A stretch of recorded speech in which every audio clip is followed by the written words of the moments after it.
Hello everyone, आज हम करेंगे सीक्वेंस वाइज क्वेश्चन नंबर 104 जो कि set 2 additional practice question CBSE 2023-24 के टॉपिक प्रोबेबिलिटी में से है। चलिए स्टेटमेंट को रीड करते हैं। Senior students tend to stay up all night and therefore are not able to wake up on time in morning. Not only this, but their dependence on tuition further leads to absenteeism in school. Of the students in class plus 2, it is known that 30% of the students have 100% attendance. मतलब जो regular students हैं वो हैं 30%.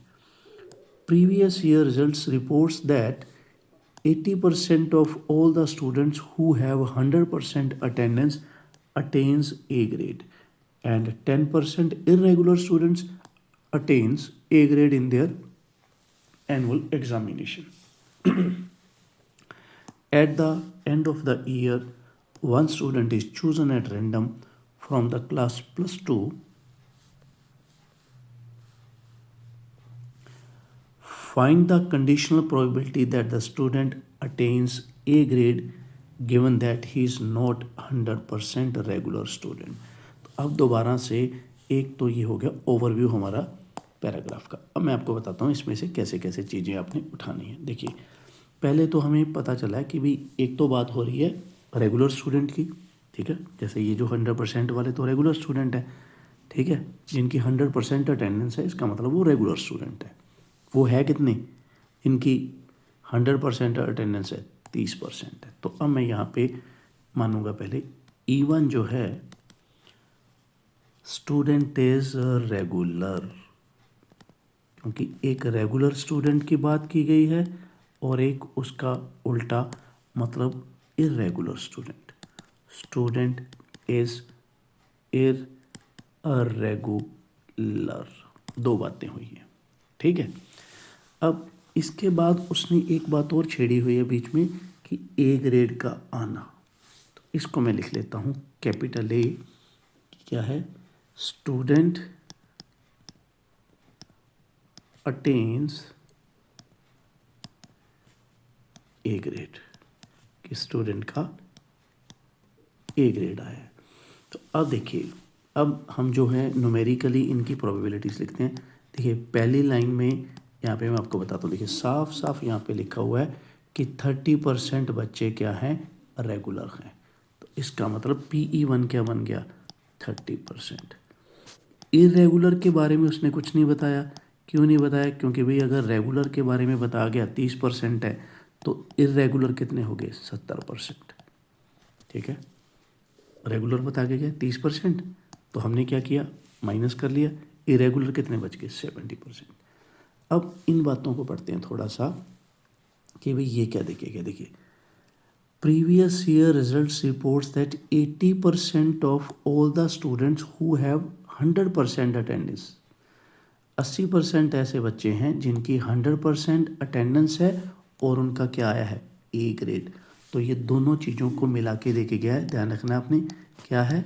Student जो है वो regular है, ये मैंने E1 नीचे लगा दिया, मतलब 100% अटेंडेंस वाला, और उसका ए ग्रेड आया. उसकी प्रोबेबिलिटी कितनी है भाई? ये दी हुई 80%.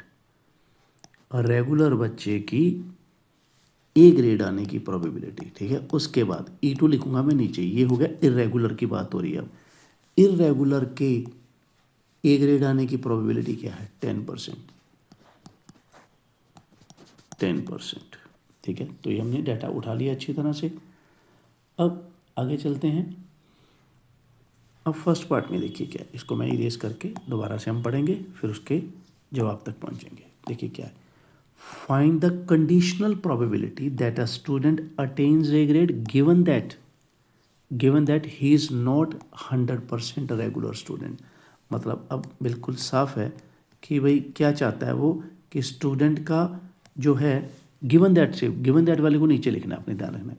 Given that he is not 100% regular, मतलब क्या है? इरेगुलर स्टूडेंट है. इरेगुलर का मतलब क्या है? नीचे आएगा E2, क्योंकि E2 में हमने माना था इरेगुलर, और उसके ऊपर है ए ग्रेड का आना। तो ये फर्स्ट पार्ट में पूछा गया हमारे से।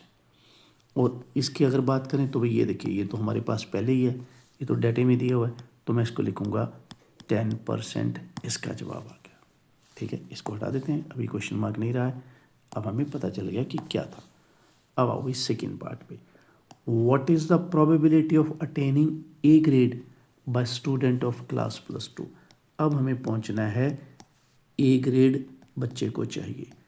अब इसका रास्ता बनेगा, कौन बनाएगा रास्ता? Total of probability. ठीक है, क्योंकि हमें ए ग्रेड तक पहुंचना है। तो क्या होगा, पहले क्या है, रेगुलर स्टूडेंट, फिर ये क्या है, रेगुलर स्टूडेंट का ए ग्रेड आना, या फिर क्या होगा, इरेगुलर स्टूडेंट को उठाया, फिर इरेगुलर स्टूडेंट का ए ग्रेड आना। ये हो गया टोटल ऑफ प्रोबेबिलिटी का पाथ हमारा। अब इनकी वैल्यूज हम फिल कर लेते हैं, 30/100, 80/100, 70/100, 10/100। तो यहाँ पे ये आ गया 10,000, यहाँ पे 2400, 700, 3100, ये बन गया अभी 31%। इसको चाहे हम ऐसे लिख लें 31/100 या फिर 31%। चलिए थर्ड पार्ट पे आते हैं, find the probability that the student is 100% regular given that he attains A grade. अब देखिए यहाँ पे क्या है, गिवन दैट वाले को नीचे लगाना है कि उसका ए ग्रेड आ चुका है, क्या प्रोबेबिलिटी है कि वो रेगुलर स्टूडेंट है। ठीक है, थर्ड में हमने क्या निकालना है, यहाँ पे देखिए कि ए ग्रेड आ चुका है, इसका मतलब उसको लिखो नीचे, ए ग्रेड आ चुका है, क्या प्रोबेबिलिटी है कि वो रेगुलर स्टूडेंट था। तो ये क्वेश्चन ने हमें पूछा है। तो ये है रिवर्स प्रोबेबिलिटी, इसमें हमें बेस का फिलहाल, तो यहाँ पे लगाएंगे हम बेस थ्योरम। कैसे लगेगी देखिए, PE1 PA/E1, और यहाँ पे क्या होता है, टोटल ऑफ प्रोबेबिलिटी जो हमने निकाला है सेकेंड पार्ट में। अब जल्दी से इसकी वैल्यू ये है हमारे पास, इसकी वैल्यू मैं यहाँ से उठाऊँगा। ठीक है, इसको मैं जल्दी से यहाँ से लिख लूँगा, क्योंकि हमने अभी सॉल्व किया है, तो इस पर दोबारा से टाइम हमें कंज्यूम करने की ज़रूरत नहीं है। तो मैं लिखूँगा 30/100 इंटू 80/100, और टोटल ऑफ प्रोबेबिलिटी क्या है, ये रहा, यहाँ से उठाऊँगा मैं 3100/10,000, ये गया भाई 10,000, क्या आएगा 30 इंटू 80/3100, ये कट गया, ये कट गया, कितना बना 24/31। ठीक है, 24/31, ये हो गया हमारा थर्ड का ए पार्ट बोल सकते हैं हम। अब आते हैं थर्ड के चॉइस वाले पार्ट में, find the probability that the student is irregular given that he attains A grade. देखिए यहाँ पे ये बोला गया है कि ए ग्रेड आ चुका है, तो जो हो चुका है उसको रखो नीचे, इसको रखना है नीचे। अब क्या प्रोबेबिलिटी है कि स्टूडेंट इरेगुलर हो, इरेगुलर है E2, तो ये पूछा है। तो ये भी हमारा क्या है, बेस थ्योरम के ही तो बात है भाई, बेस थ्योरम ही तो इसको सॉर्ट आउट करेगी। ठीक है,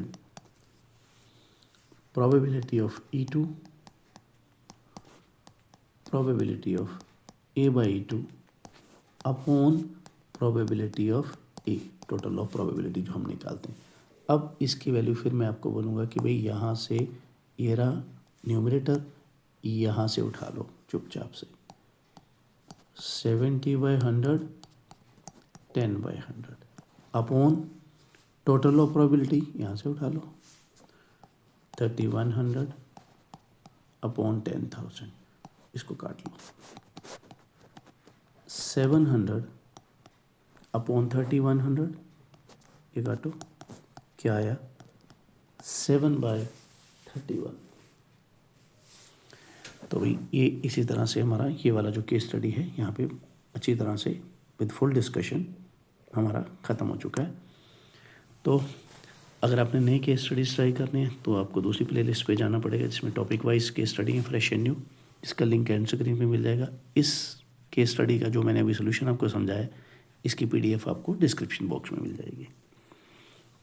अगर आपको मेरा समझाने का तरीका अच्छा लग रहा है और आपकी केस स्टडीज़ जो हैं उस पर पकड़ बन रही है डे बाय डे और पकड़ मजबूत हो रही है और लग रहा है कि मैं पूरी रिस्पॉन्सिबिलिटी के साथ आपको एक एक क्वेश्चन समझा रहा हूँ, तो ज़्यादा से ज़्यादा लाइक करें, शेयर करें, कमेंट करें, कोई कन्फ्यूज़न है, कोई डाउट है, और ज़्यादा से ज़्यादा सब्सक्राइब करें। तो चलिए जल्दी मिलते हैं नेक्स्ट केस स्टडी में, तब तक के लिए बाय बाय, टेक केयर।